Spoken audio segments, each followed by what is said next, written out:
Quienquiera que fuese el que golpeaba la puerta, no se cansaba de hacerlo. Toda filosofía es una mirada. Hacer listas me ayuda a refrescar la memoria. En las mañanas, durante el desayuno, entretenía a mis papás contándoles mis aventuras nocturnas. Sus voces gritan al unísono.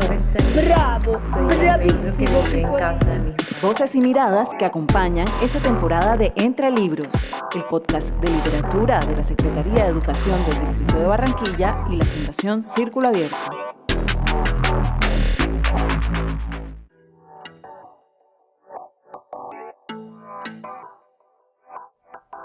Hoy en Entre Libros se abre el espacio para la literatura como puente, para la oralidad, para el conocimiento de las lenguas indígenas, para pensar también en que la palabra puede provocar cambios de conciencia. Dirige este espacio Chasquis del Caribe. Hoy Gabriela del Mar Abello entrevista al poeta Juan Guillermo Sánchez Martínez. Les damos la bienvenida.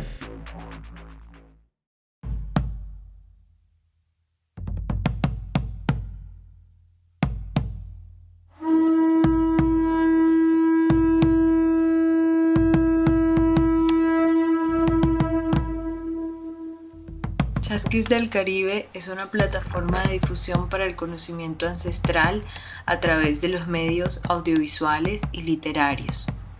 Somos creadores de contenidos que nos enfocamos en compartir, transmitir y difundir la palabra, el pensamiento, la espiritualidad, la sabiduría de diferentes culturas ancestrales del continente de Abya Yala y del mundo.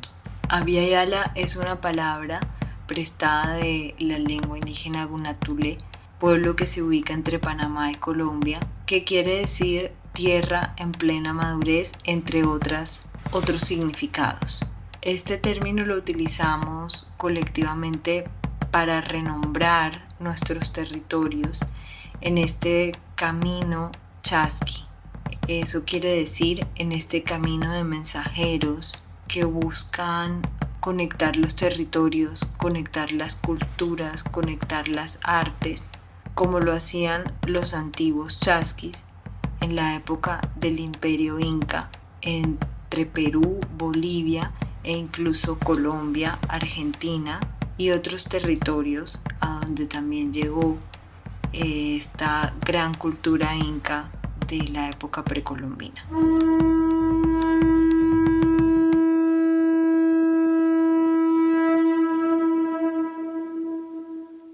En este episodio nos encontramos con el poeta, narrador y ensayista Juan Guillermo Sánchez Martínez de Bogotá, Bacatá, Colombia. Él ha escrito varios libros de poesía. Uno se llama Río, Salvia, un libro de cuentos que se llama Diarios de Nada del 2011, novelas, una que se llama Balada Track y Elevador del 2015 y 2012 la anterior. Y asimismo en este episodio hablamos un poco sobre sus más recientes obras.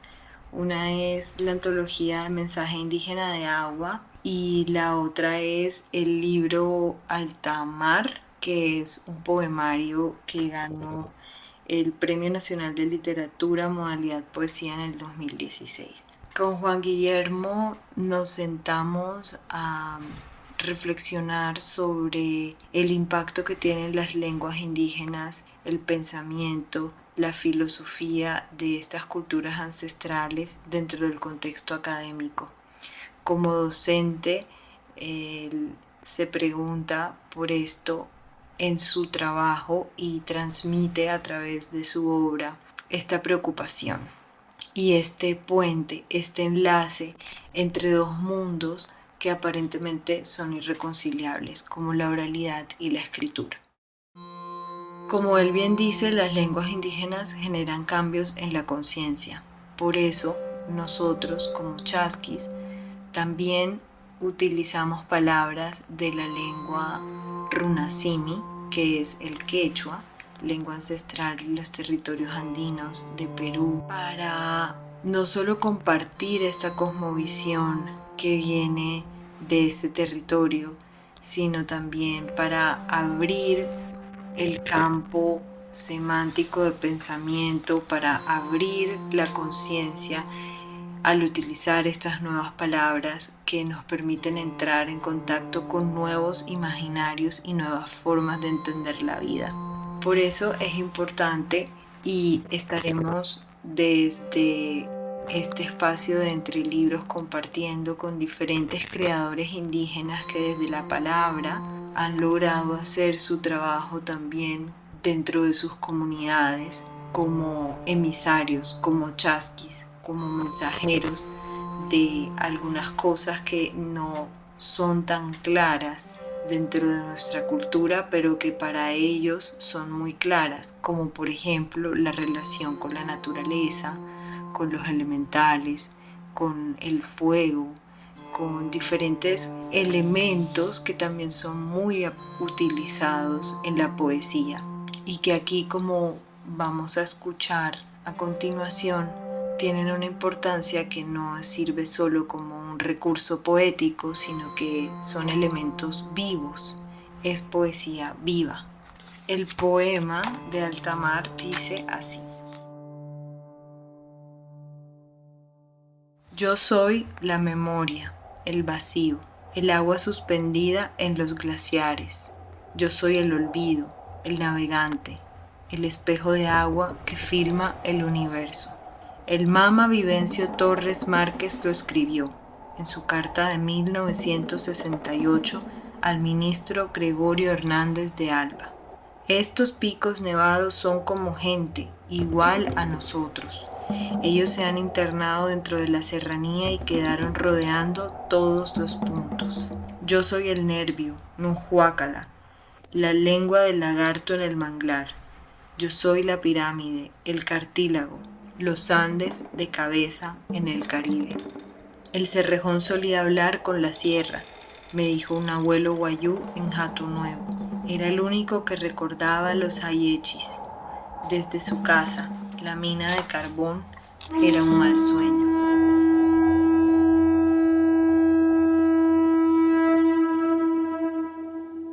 Yo soy Gabriela del Mar, hago parte de Chasquis del Caribe y espero que disfruten este programa.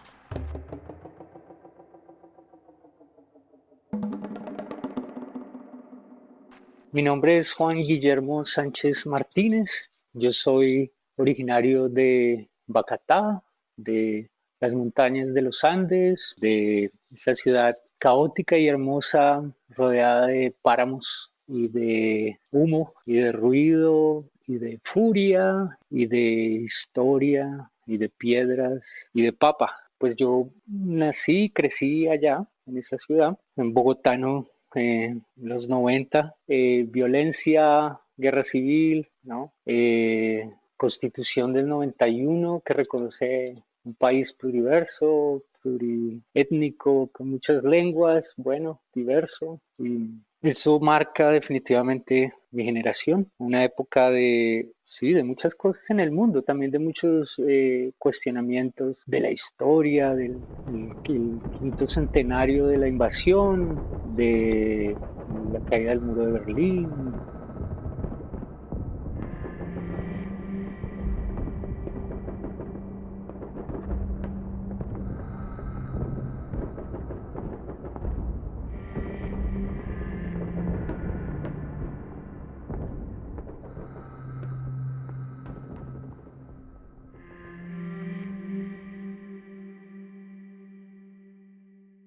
De el levantamiento zapatista, de tantas cosas que están pasando en el mundo, ¿no?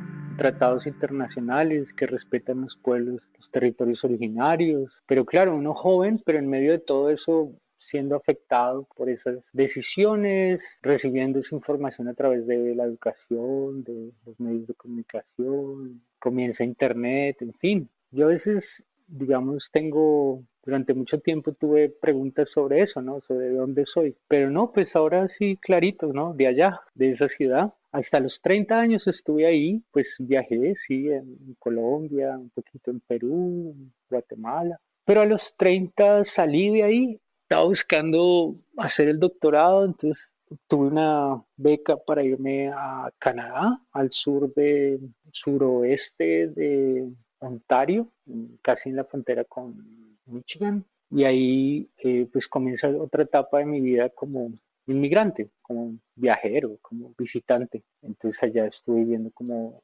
4 años en territorio Haudenosaunee, Anishinaabe. Luego viví otro año en la costa este de Canadá, en territorio Mi'kmaq, trabajando. En toda la vida he hecho literatura, poesía, crítica, trabajos colaborativos con comunidades indígenas en muchos lados, en Colombia, en Canadá. Luego me moví para Estados Unidos y también trabajando en universidades, con proyectos en Carolina del Norte, en el oeste de Carolina del Norte, que son las montañas que se llaman Apalaches, y territorio Cherokee, Salagui, Kitubua. Pues, digamos, siempre conectado con esas regiones en las que he caminado, tratando como de tejer proyectos y hoy en día traduciendo también.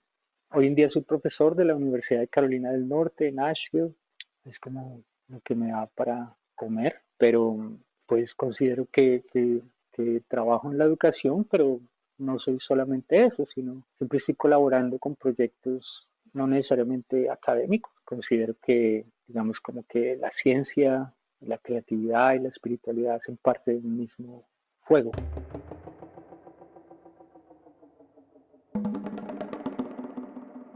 Sabemos que esta palabra chasqui es precisamente como el mensajero antiguo de los Andes que recorría los territorios dispersando la palabra, la cultura, eran como emisarios de los incas que llegaban a otros ayllus para compartir precisamente el legado del Inca.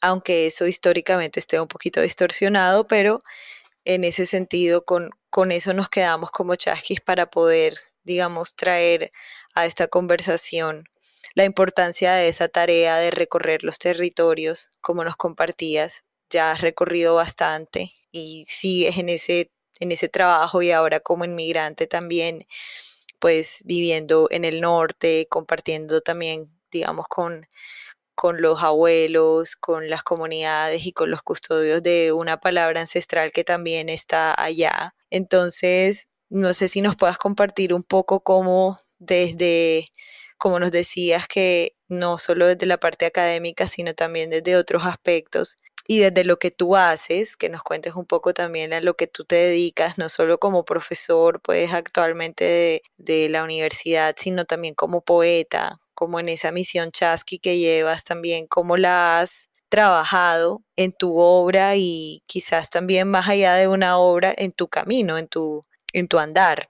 Yo creo que la claridad para hacer el trabajo, digamos, académico y comunitario ha sido gracias a la claridad de los mayores con los que he compartido y las mayoras. Entonces, digamos que al principio, cuando yo estaba estudiando hace mucho tiempo, pues en la universidad, yo tenía muchas preguntas sobre la crítica literaria y vivir detrás de un libro, en un escritorio. No sé, como que tenía como dudas sobre cómo generar cambio social o cómo volver a acción las letras. Entonces, eso comenzó pues desde que estaba en el pregrado, como tratando de entender cómo crear puentes pues entre ese espacio académico, entre la biblioteca, entre los libros y la realidad de nuestros países, de nuestros territorios, de la injusticia social, desequilibrio económico, el extractivismo. Entonces, pues eso fue desde siempre, digamos, como una inquietud. Yo tuve la fortuna cuando estaba estudiando en la Universidad Javeriana de ir con mi pareja en ese momento a trabajar en Barranca Bermeja con el Programa de Desarrollo y Paz del Magdalena Medio. En ese momento fuimos como los primeros estudiantes de literatura en hacer un semestre social. Yo hablaba de eso con mi hermanita recientemente, que ahora también está trabajando por ahí, y todavía es como una actividad que parece un poco rara para los estudiantes de literatura, que siempre están como pues fascinados con el libro y a veces olvidan un poco como la realidad, ¿no? Entonces ahí hay como una tensión, pero entonces el caso es que eso fue hace tiempo, como en el 2000, no sé, 2004, 2003, que estuvimos viviendo junto al río Yuma, ese río que nace en el macizo colombiano y que tú conoces muy bien, y entonces ahí estuvimos trabajando con los niños, con los desplazados de la violencia, una época en que esa tierra había sido como pacificada a la fuerza por los paramilitares, una zona que siempre ha estado en el ojo de los intereses privados por el oro negro. Entonces, todo eso, ¿no? Como ahí, y haciendo paz, digamos, esa conciencia de que se puede hacer paz a través de la poesía, de la tradición oral, entonces hablando con los pescadores, aprendiendo de la memoria yariguíe, de los primeros, de la resistencia yariguíe, ¿no? En esas tierras bermejas donde se juntan tantos ríos y tantas tradiciones. Entonces, por ahí hubo un aprendizaje hermoso, pero entonces siempre yo tenía esa búsqueda, pero ya la claridad, digamos, de cómo hacer investigación desde la literatura fue a partir del aprendizaje con sabios indígenas que han guardado sus medicinas, sus tradiciones, sus leyes naturales, y que para ellos no hay necesariamente, no hay duda de cómo debe hacerse. Entonces eso a veces no es tan claro en la academia. Yo siento que muchos académicos estamos como y escritores estamos tanteando, ¿no? Y a veces el trabajo no es reconocido. Poco a poco ha abierto más espacio, ¿no? Y hoy en día se habla de muchos términos como investigación colaborativa, investigación, acción participativa, bueno, etcétera. Pero finalmente son palabras. Pero hubo un momento muy especial en mis búsquedas, ¿no? Que fue que a partir de mi trabajo sobre la poesía de Humberto Acabal, yo pues empecé a viajar y a conocer más Guatemala, pero en uno de los viajes, como en el año 2012, conocí a un Tata Maya, un mayor maya, es, digamos, contador de los días y guía espiritual y consejero. Y en la lengua quiché es un ajki, el que sabe de los días, calendario ritual. Entonces ahí empecé a aprender con él. Casualmente estaba viajando con un hermano Anishinaabe que me abrió las puertas del territorio de la isla Tortuga en Canadá. Entonces comenzó un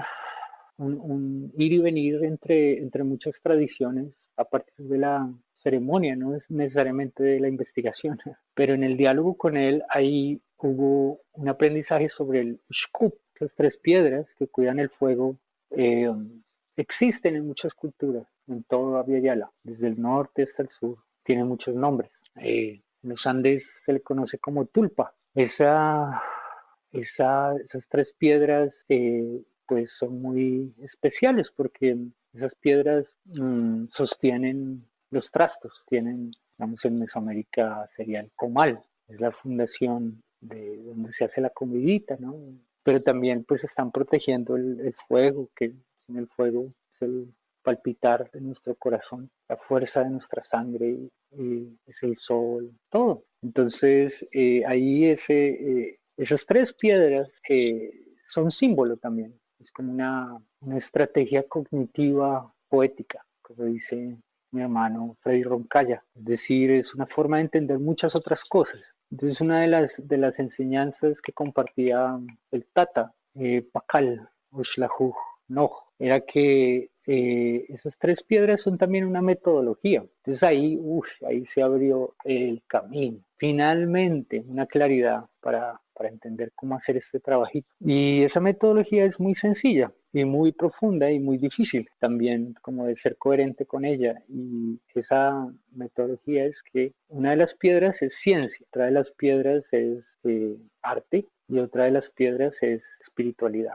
Si una de las piedras falta, pues ahí el comal está cojo, la estructura está coja. Entonces ahí empezamos a hacer de otra forma, yo empecé a hacer de otra forma, empecé a entender de otra forma mi trabajo. Y de ahí para adelante todos los proyectos que he hecho, libros, antologías, mi poesía, proyectos en internet, trabajo comunitario, siempre es, bueno, necesitamos que las tres piedras estén fuertes para que el proyecto florezca.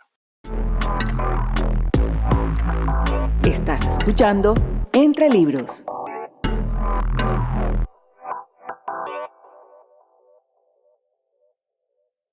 Voces del subsuelo y los yacimientos. Fragmento. Juan Guillermo Sánchez Martínez. Yo soy la memoria, la luz, el flujo constante entre los átomos. Yo soy el olvido, la explosión, las ondas de energía entre los quarks.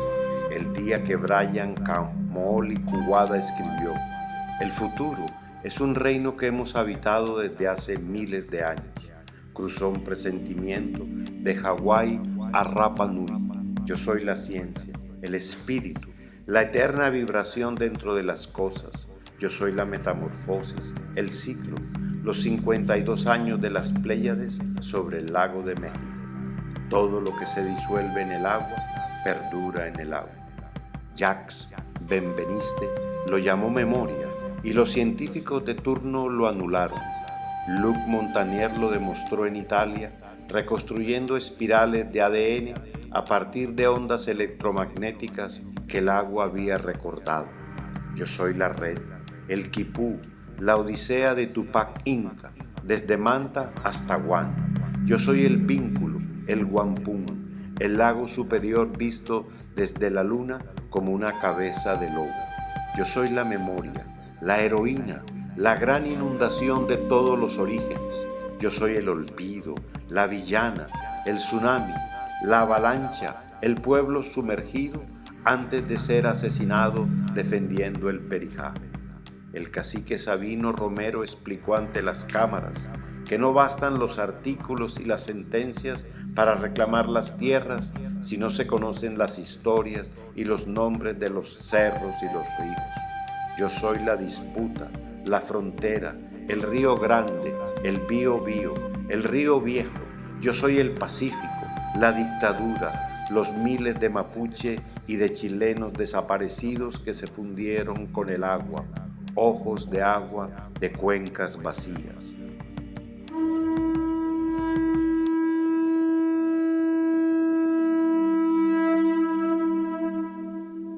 En este trabajo como mensajeros de la Madre Tierra, uno de nuestros propósitos es poder hacer llegar ese conocimiento que nos compartes desde tus vivencias sobre lo que es, por ejemplo, eso, una tulpa, sobre lo que es una manera diferente de aproximarse al conocimiento. Y creo que ahí es donde nos encontramos también con que precisamente la literatura, que es pues un espacio académico, un espacio también creado por la cultura occidental, ¿no? La cultura letrada, se ha convertido en un espacio puente, en un espacio en donde también hay muchos chacarruna y muchos chasquis haciendo ese trabajo con la palabra desde otros lugares, como lo hacen los abuelos, ¿no? Y eso me parece muy interesante a propósito también de tu más reciente trabajo, o quizás no es el más reciente, no sé, ya nos contarás, pero por lo menos es lo que a mis manos llegó y que he estado leyendo con mucha alegría, y es muy Yurina, esa antología que hicieron de muchos poetas y bueno, estos quipos nativo migrantes, que también me parece una imagen muy poderosa que quizás también podamos compartir, entendiendo que de pronto no todos los que escuchan este podcast estén familiarizados con algunas de las palabras que usamos en las lenguas originarias, o no estén familiarizados tampoco con el mensaje que queremos transmitir, pero esa es la idea, que a través de esta conversación se siembre una semilla en, digamos, los que escuchan y los que están buscando también encontrar esta información en algún lado para que precisamente a través de las diferentes piedras, la ciencia, el arte y la espiritualidad, pues la gente pueda acceder a un conocimiento que de pronto necesita. Y, por ejemplo, también en mi caso o en nuestro caso, que hemos estado buscando encontrarnos con los mayores en espacios no académicos, no convencionales, en espacios más ceremoniales, pues también uno se da cuenta que, como tú decías, que recibías ese conocimiento, hay una metodología también. Entonces, me parece muy interesante eso que compartes, porque me gustaría que de repente las personas que nos escuchen puedan encontrar o empezar a reflexionar sobre cómo encontrar una metodología propia para acceder a estas tradiciones, también con ese más que respeto, es como algo muy delicado que hoy en día sucede, y es esa apropiación cultural, ¿no? Cómo evitar también aproximarse a ese conocimiento sin caer en lo que llamamos apropiación cultural, ¿no? Es como una delgada línea también que hay allí. Entonces, pues para retomar un poco la dirección de esta pregunta, que más que una pregunta es una invitación a que nos compartas sobre estos quipus nativomigrantes, esta obra de Muyurina, y asimismo también como que eso también nos lleve a profundizar un poquito en esa metodología que nos compartes, ¿no? Del arte, la ciencia y la espiritualidad, como esas tres piedras que guardan el conocimiento antiguo que está en el fuego, y que también es como un poco la invitación a hacer este tejido de palabra. Es como si nos estuviéramos sentando alrededor de un fuego a tejer, digamos, ese camino que como mensajeros hemos venido recorriendo, y por algo también nos terminamos encontrando en esos mismos caminos, ¿no? Entonces, Juan, cuéntanos sobre Muyurina, y por favor también compártenos un poquito más sobre esa metodología y cómo también tú la has vivido o la has llevado a tu poesía o al trabajo comunitario, cómo de repente también la estás pudiendo aplicar o compartir, enseñar, como en tu trabajo también de docente, ¿no?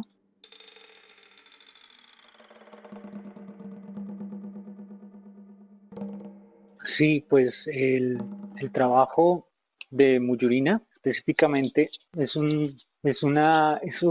fue una travesía muy bonita. O sea, hoy en día Muyurina pues es un PDF interactivo, digamos, es un libro electrónico de acceso directo, de acceso abierto, que publicamos con Aguansuyu, que es un proyecto editorial virtual de Freddy Roncalla en el archipiélago trasandino, como él lo llama. O sea, es una comunidad virtual andina que él lidera desde hace 30 años en Nueva York, él siendo pues de los Andes peruanos y quechua hablante y escritor trilingüe en español, quechua e inglés. Y entonces pues es el apoyo de él, de Freddy y su comunidad, y además es el apoyo de Dante González, el editor general de Pacarina, que es uno de los sellos más importantes hoy en día en los Andes, que publica escritores quechua y estudios quechua, cuentos, poesías, etc. Entonces es un libro que tiene como 500 páginas, es una como antología de escritores de los Andes y del Amazonas, y que toda está, digamos, concentrada en esa idea de Muyurina y el presente profundo, que son como dos estrategias cognitivo-poéticas, así es como las hemos llamado, porque no son solamente como abstracciones, sino son estrategias poéticas para comprender cosas que son difíciles de nombrar. Muyurina en realidad es el título de una canción del Tribu Ayacucho, es un huayno.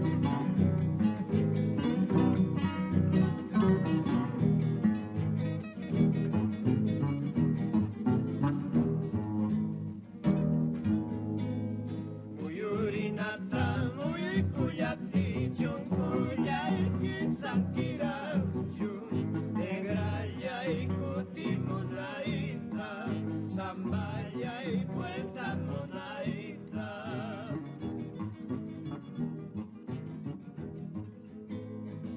espaldas vueltas, memorias muertas, y anaya y piensan tirar, vidaya y vuelta munaita, chunguya y cutil munaita. La palabra muyurina tiene 1.000.000 de significados. A partir de esa canción del Wine, que es muy interesante porque es la música la que lleva a Freddy a escribir un poema en los años 80, que es muy hermoso, que se llama Muyurina. Es un poema trilingüe, que me pueden encontrar ahí en el libro y que está hablando de un montón de cosas a la vez. Entonces yo me encuentro con estas obras, con la obra de Freddy Roncaya, con la obra de Odi González, con poetas quechuas migrantes. Y por mi propia condición de migrante, pues esas obras me hablan mucho. No solamente me hablan desde su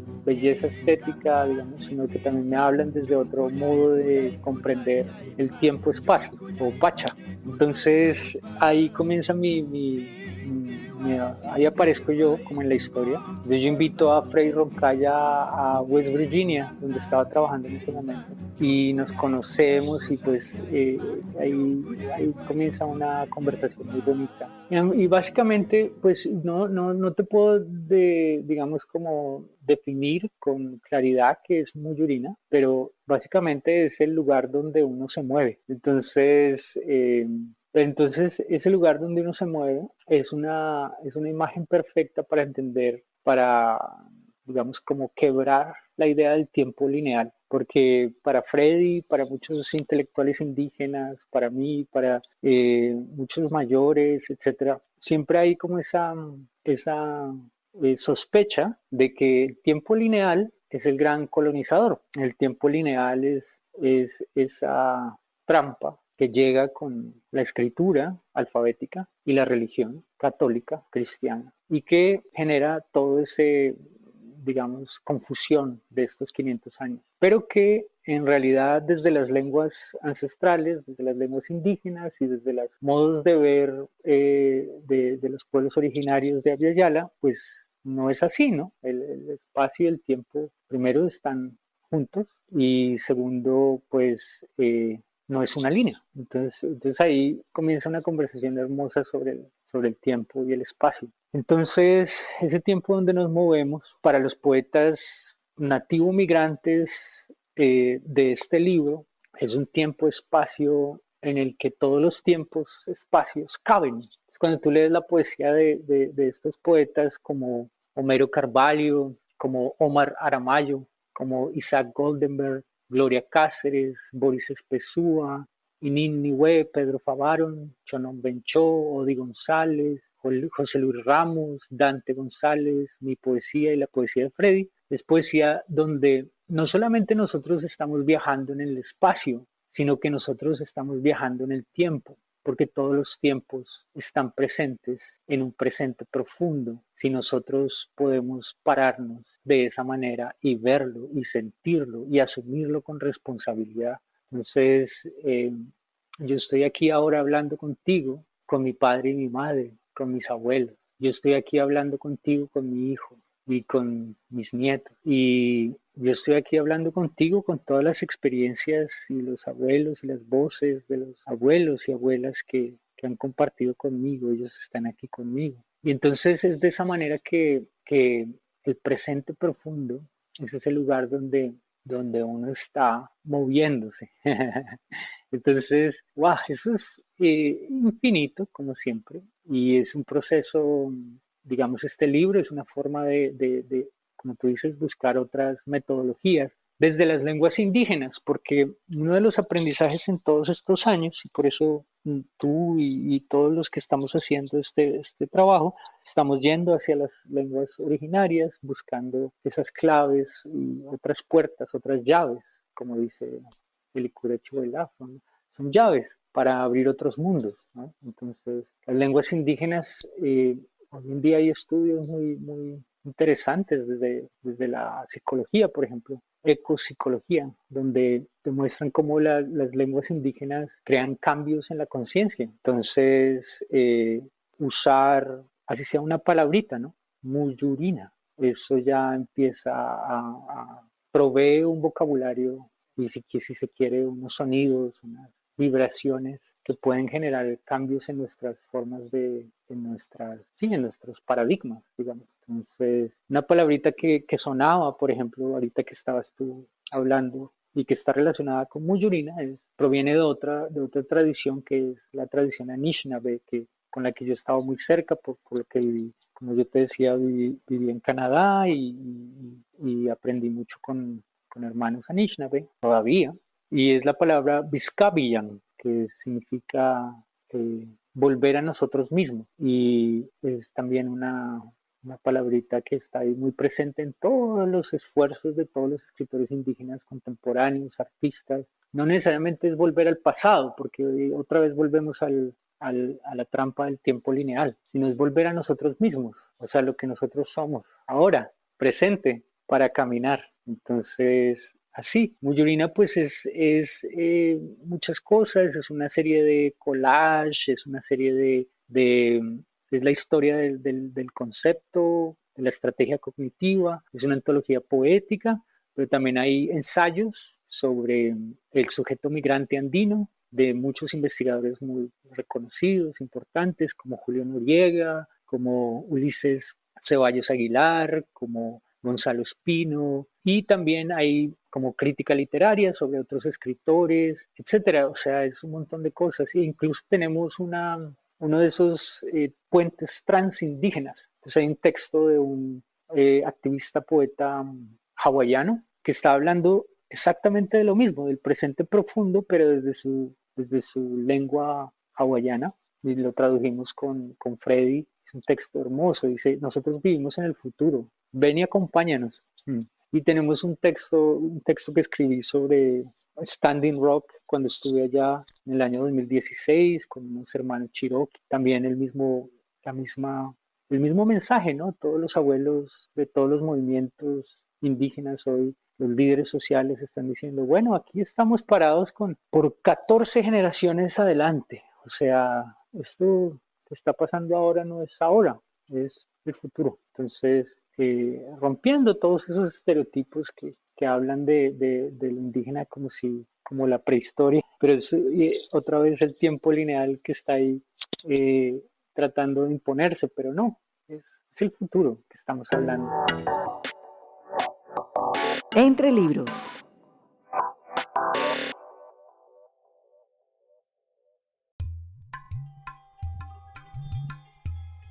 Nos dijo Ryan Kiev en teleconferencia desde Gualmapú, y si el bosque de la celulosa está secando el del pehuán, pues las voces de los machis, el cuantún, lloverán más fuerte. Yo soy la Patagonia, el fuego, la cruz del sur en lengua selcán que huascar.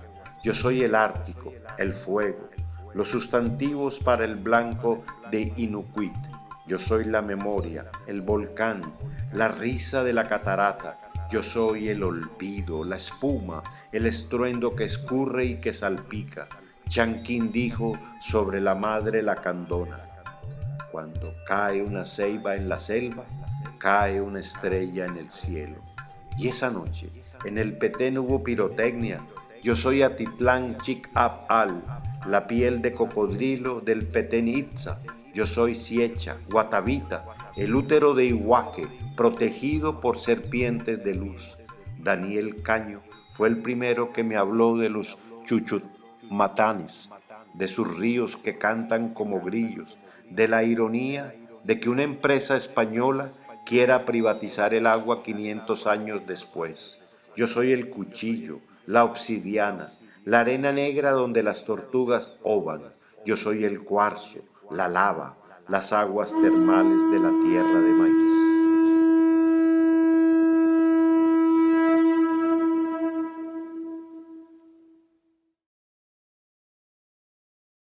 En los Andes mismos alguna vez me fue dicho o explicado muy poéticamente con imágenes y con toda clase de magias por los Quero, esta tradición que llaman el último ayllu inca por ser, digamos, de los más conservados en conocimientos muy antiguos sobre rituales, que incluso conservan un quechua muy especial y diferente porque al parecer está ligado con los vestigios que quedaron de los incas.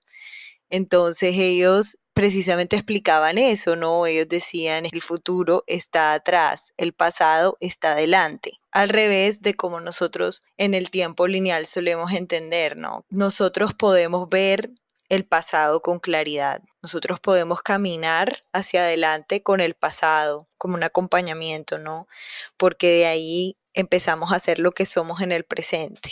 Entonces, es precisamente en esa pacha, en ese espacio-tiempo que puede estar en todo lugar, tenemos el futuro atrás, precisamente porque no lo podemos ver, lo estamos creando a cada momento. Y eso me pareció algo como muy, muy profundo y al mismo tiempo muy sencillo. Es algo básico que si de verdad nuestro paradigma cambiara y pudiera entender eso, creo que la vida de muchas personas en las ciudades, de muchas personas inmersas como en el tiempo lineal precisamente, de repente podría cambiar, dar un vuelco y sí entrar como en ese Muyurina, ¿no? Las personas que puedan leer Muyurina se van a encontrar ahí con ese poema que mencionas que escribiste en Standing Rock, pero que no solamente hablas de Standing Rock, sino de otros movimientos y que ahora con los últimos acontecimientos la gente está como despertando más esa conciencia que llaman activismo, pero que en realidad es un movimiento de lo que está arriba vuelve abajo, como dice el Pachacuti andino, ¿no? Es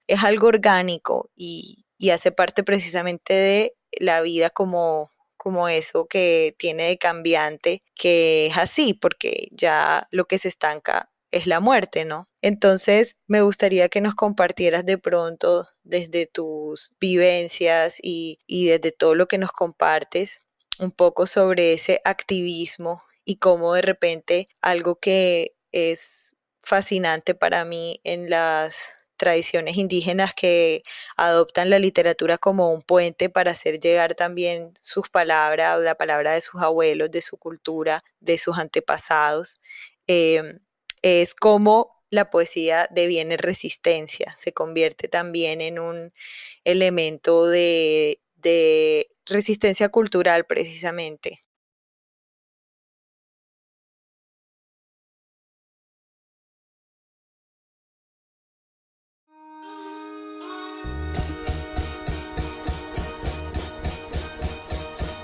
Guardia, fuerza, por mi raza. Guardia, fuerza, por mi raza. Guardia, fuerza, por mi raza, por mi tierra.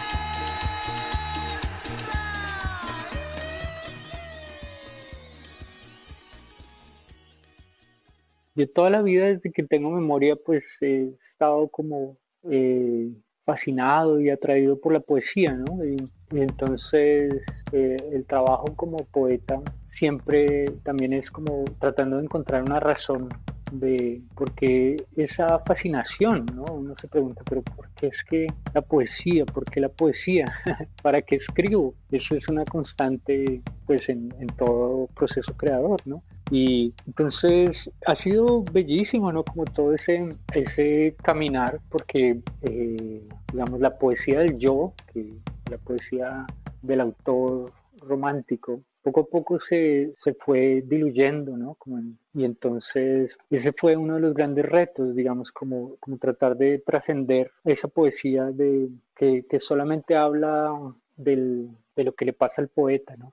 Alguien que lo dice muy bien en otro contexto, pero similar, es Pablo Neruda, ¿no? Con el poema hermoso de El hombre invisible. También es como su trayectoria, ¿no? Después de todos poemas de amor y todo eso, pero hasta que llega un punto en que su poesía empieza a hablar sobre los oficios, sobre la cebolla, sobre el panadero, y el poeta se convierte en un hombre invisible y que está feliz porque todo quiere que lo cante. O sea, yo no siento que digamos que sea una situación única de la poesía indígena. No, sino que yo pienso que la palabra es sagrada, la palabra es el aliento primigenio la palabra sana, la palabra hiere, como esas como certezas que acompañan a todos los pueblos, a todas las creaciones, pero que los pueblos indígenas hoy, los creadores indígenas nos recuerdan.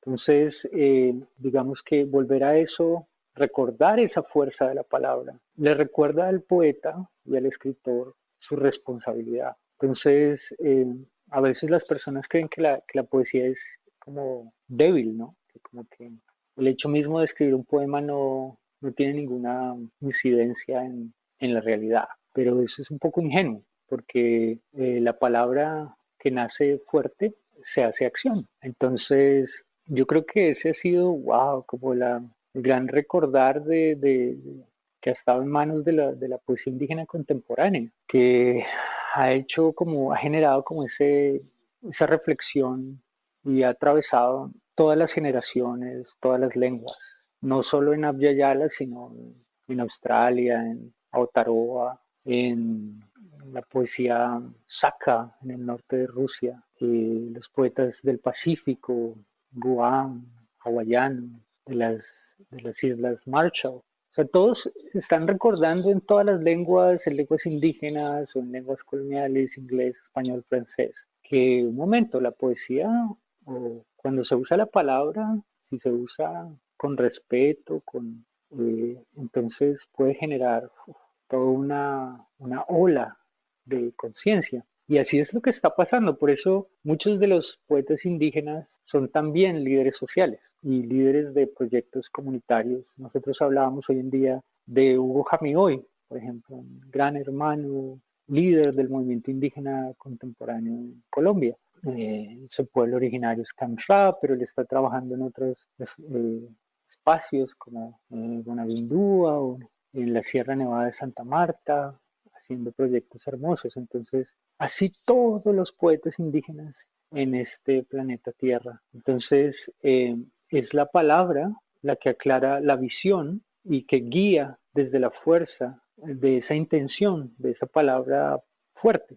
Por ahí le recuerda a todos los otros poetas, bueno, ¿usted qué está haciendo? De pronto las otras poesías terminan sonando un poco débiles. Y es la poesía desde que está hablando del territorio y que está hablando desde la relación con la naturaleza y los otros seres, la que se sostiene. Entonces, por ahí mi poesía aprendió, mi palabra se fortaleció. Yo estoy aprendiendo así poquito a poco, pero entonces ya recibo como tareas específicas, entonces ya la poesía mía y mis proyectos poéticos también empiezan a alimentarse y a servir, porque finalmente es eso. El poema que mencionabas, Altamar, pues es un libro y dentro hay un poema que es un homenaje a todos los líderes que están protegiendo el agua.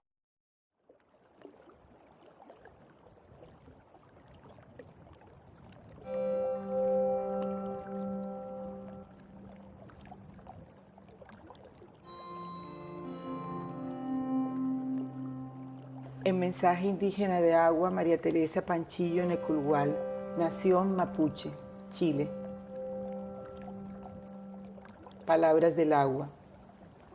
Entre pinos y eucaliptos me levanto en remolinos, solo sin mis espíritus centinelas continúo despacio hasta llegar al cerro Huenucoyi.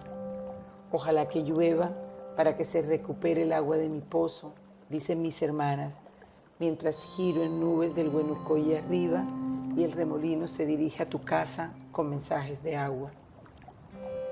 Anda haciendo llover, dicen las ñañas, y tú ayuda con oraciones matinales, como lo hacía el anciano aquel unos días antes de morir. Tiraba agua al Huenumapu en esas oraciones y llovió en plena sequía ese verano. El abuelito Noria lo enterraron en temporal de lluvia. Puede que pase de nuevo. Puede que los espíritus de la lluvia, desde el Huenumapu, ordenen llover, en acuerdo con los espíritus del agua en Nafmapu, de las quebradas perdidas en las forestales, unos que otros guayes y litres que van quedando en los cerros al otro lado del Humaco. Puede que hasta se sume la cascada esa de tus sueños que no has visto más, donde las niñas tomaban agua con harina en hojas de canelos y boldo cuando cuidaban ovejas. Y puede que también se sume tu estero en Resistencia, de entre eucaliptos, en el que hace 10 años atrás te bañabas desnudo debajo de los peumos, en Pichicautín arriba, ese que hoy se seca en verano porque los espíritus se fueron lejos y tú los viste en sueño, volaban hacia las cordilleras. Ahora me llevan a tu casa, en camión aljibe o carro de bomba, solo sin mis espíritus centinelas. Voy como cuando te llevan detenido, me botan de golpe, caigo moribundo al estanque que has de consumir, me lleno de contaminación que te carcome la salud día a día. Pues no soy el agua, ñaña, que los espíritus te dejaron en todo el Nafmapu y los ancianos te enseñaron a respetar cuando en el cerro Sexecfilu le ganó a Caicay en la inundación. Tampoco soy el agua del estero ese de las quebradas profundas que solo en sueños puedes ver. Soy apenas el agua de tus ríos y menocos en Resistencia, entre pinos y eucaliptos en expansión. Esa agua de los centinelas Huaychafe que luchan, que resisten, te ayudan para seguir viviendo en la tierra, para seguir viviendo.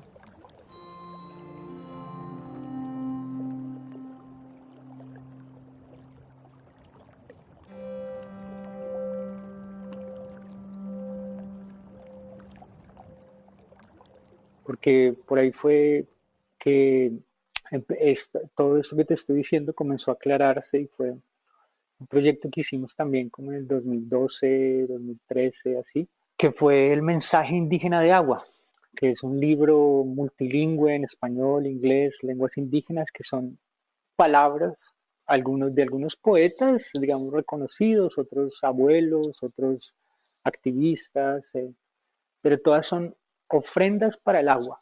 Entonces, ¿cómo la palabra puede ser una ofrenda para el agua? Es un libro que fue publicado, está en línea también, lo pueden encontrar, Mensaje Indígena de Agua, y que fue ideado para ser leído al agua. Entonces uno dice, pero ¿cómo así? Sí, así es. El agua necesita nuestra palabra clara para que ella siga corriendo, fuerte y pura, desde la sierra hasta el mar. Entonces esa posibilidad a veces la mutilan, ¿no? en la educación eurocéntrica, que eso no va a curar el río Huacheneque, eso no va a curar el río Bacatá. No, eso sí va a curar el río Bacatá, las palabras.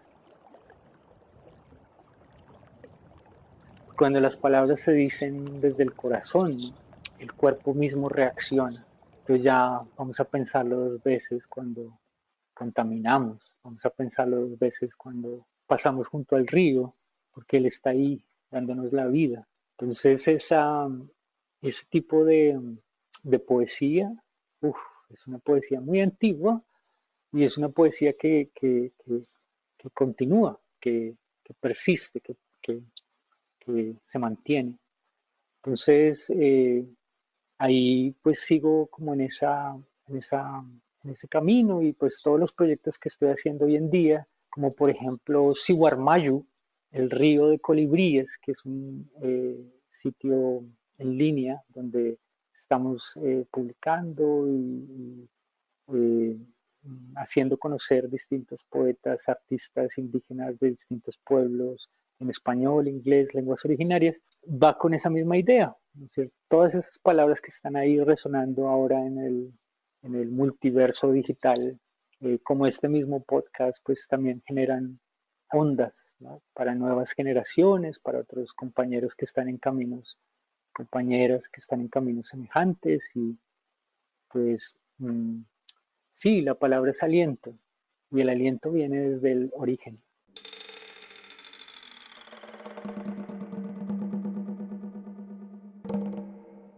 Gracias, Juan, de verdad por esa palabra que nos compartes hoy y que realmente sí, esa es la intención también con este espacio, poder hacer que esa palabra, ese aliento cure los corazones, así como puede curar al río, y cure también el pensamiento de las personas que de repente a través de este multiverso nos podemos conectar, tejer en procesos aliados, podemos encontrarnos para seguir haciendo de esta palabra una conversación, un tejido, y que eso también sea un aporte, porque es muy valioso el hecho de poder hablar de arte, espiritualidad, ciencia en un mismo espacio como en un fuego,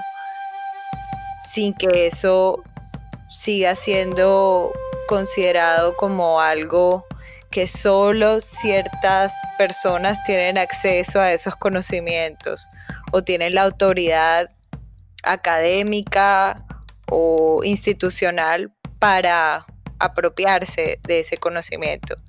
Entonces, esta posibilidad de hablar de estos temas, de la palabra ancestral, de la poesía, pues es un camino, ¿no? Es un camino chasqui y es también un mensaje de la Madre Tierra, y te agradecemos mucho por tu tiempo, por tu palabra y por tu compartir en este espacio con nosotros y con los que nos están escuchando.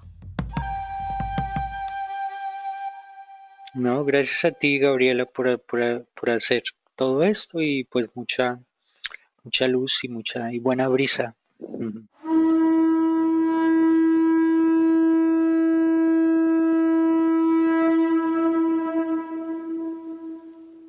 Agradecemos a Juan Guillermo Sánchez Martínez, María Teresa Panchillo, Michelle Molina, Trío Ayacucho, y a los artistas creadores del himno de la Guardia Indígena Guardia Fuerza por su participación en este podcast.